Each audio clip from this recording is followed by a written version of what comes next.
ओम नमो भगवते वासुदेवाय। देवगुरु बृहस्पति को बुद्धि और शिक्षा का कारक माना जाता है। गुरुवार को बृहस्पति देव की पूजा करने से धन, विद्या, मान सम्मान, प्रतिष्ठा और कई अन्य मनवांछित फल की प्राप्ति होती है। धार्मिक ग्रंथों के अनुसार गुरुवार को भगवान विष्णु की पूजा का विधान है।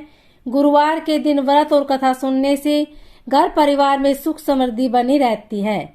आइए जानते हैं गुरुवार व्रत कथा के बारे में।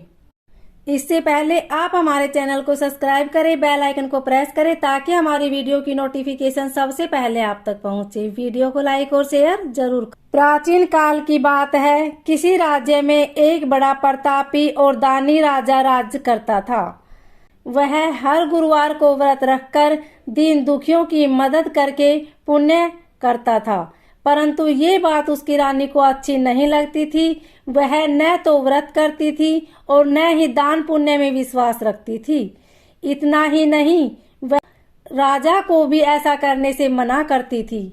एक समय की बात है, राजा शिकार खेलने के लिए वन गए, पर घर पर रानी और दासी थी। उसी समय गुरु बृहस्पति देव साधु का रूप धारण कर राजा के दरवाजे पर भिक्षा मांगने आए। साधु ने जब रानी से भिक्षा मांगी तो वह कहने लगी, हे साधु महाराज, मैं इस दान और पुण्य से तंग आ गई हूँ।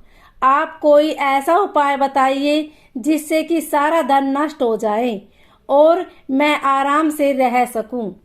इतना सुनकर बृहस्पति देव ने कहा, हे देवी, तुम बड़ी विचित्र हो। संतान और धन से कोई दुखी होता है? अगर अधिक धन है तो इसे शुभ कार्य में लगाओ। कुंवारी कन्याओं का विवाह कराओ, विद्यालय और बाग बगीचे का निर्माण कराओ, जिससे तुम्हारे दोनों लोग सुधरे। परंतु साधु की इन बातों से रानी को खुशी नहीं हुई। उसने कहा कि मुझे ऐसे धन की आवश्यकता नहीं है जिसे मैं दान दूं और जिसे संभालने में मेरा सारा समय नष्ट हो जाए। तब साधु ने कहा, अगर तुम्हारी ऐसी इच्छा है तो मैं जैसा तुम्हें बताता हूँ तुम वैसा ही करना।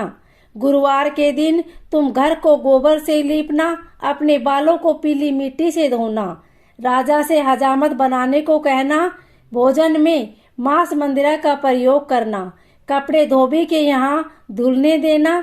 इस प्रकार 7 बृहस्पतिवार करने से तुम्हारा समस्त धन नष्ट हो जाएगा। इतना कहकर साधु के रूप में बृहस्पति देव अंतर्ध्यान हो गए। साधु के अनुसार कई बातों को पूरा करते हुए रानी को केवल 3 बृहस्पतिवार ही बीते थे कि उसकी समस्त धन संपत्ति नष्ट हो गई। भोजन के लिए राजा का परिवार तरसने लगा। तब एक दिन राजा ने रानी से बोला कि हे रानी, तुम यहीं रहो, मैं दूसरे देश को जाता हूँ, क्योंकि यहाँ पर सभी लोग मुझे जानते हैं, इसलिए मैं कोई छोटा कार्य नहीं कर सकता। ऐसा कहकर राजा दूसरे देश चला गया। वहाँ वह जंगल में लकड़ी काट कर लाता और शहर। इस तरह वह अपना जीवन व्यतीत करने लगा। इधर राजा के परदेश जाते ही रानी और दासी दुखी रहने लगी।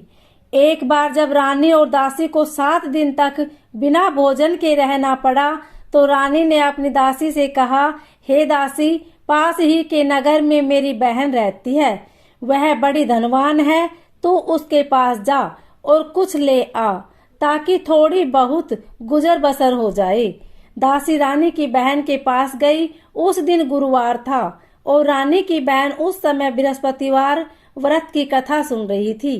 दासी ने रानी की बहन को अपनी रानी का आदेश दिया, लेकिन रानी की बड़ी बहन ने कोई उत्तर नहीं दिया।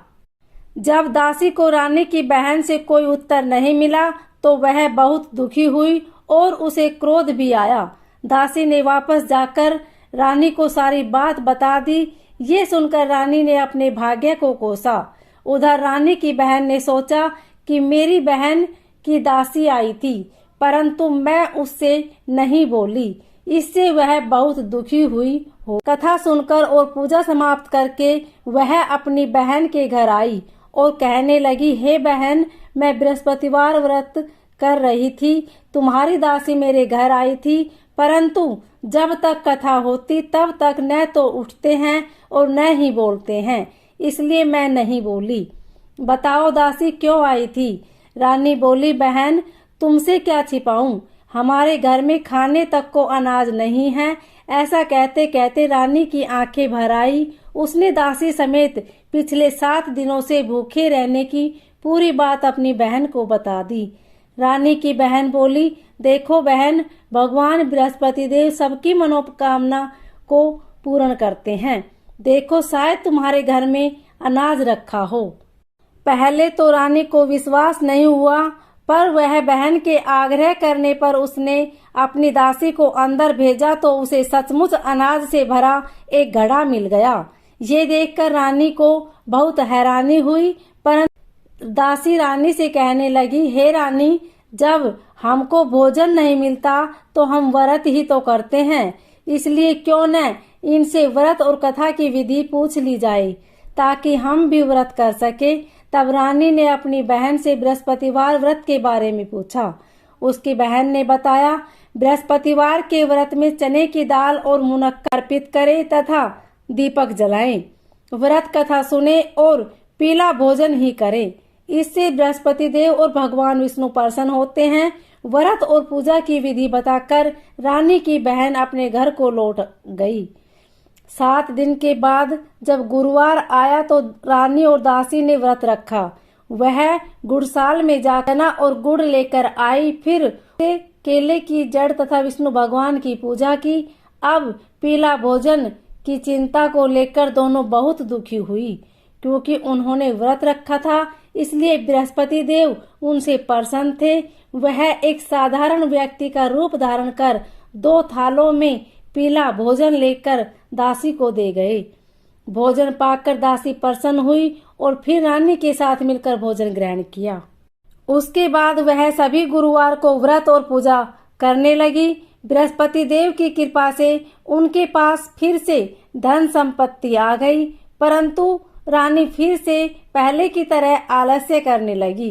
तब दासी बोली, देखो रानी, तुम पहले भी इस प्रकार आलस्य करती थी, तुम्हें धन रखने में कष्ट होता था, इस कारण सभी धन नष्ट हो गया, और अब जब देव बृहस्पति की कृपा से धन मिला तो तुम्हें फिर से आलस्य होने लगा है। रानी को समझाते हुए दासी कहती है कि बड़ी मुसीबतों के बाद हमने ये धन पाया है, इसलिए हमें दान पुण्य करना चाहिए, भूखों को भोजन कराना चाहिए और धन को शुभ कार्य में खर्च करना चाहिए। इससे तुम्हारे कुल का यश बढ़ेगा, स्वर्ग की प्राप्ति होगी और पितृ प्रसन्न होंगे। दासी की बात मानकर रानी अपना धन शुभ कार्य में खर्च करने लगी। इससे पूरे नगर में उनका यश बढ़ने लगा। बृहस्पतिवार व्रत कथा के बाद श्रद्धा के साथ आरती की जानी चाहिए। इसके बाद प्रसाद बांटकर उसे ग्रहण करना चाहिए। ओम नमो भगवते वासुदेवाय।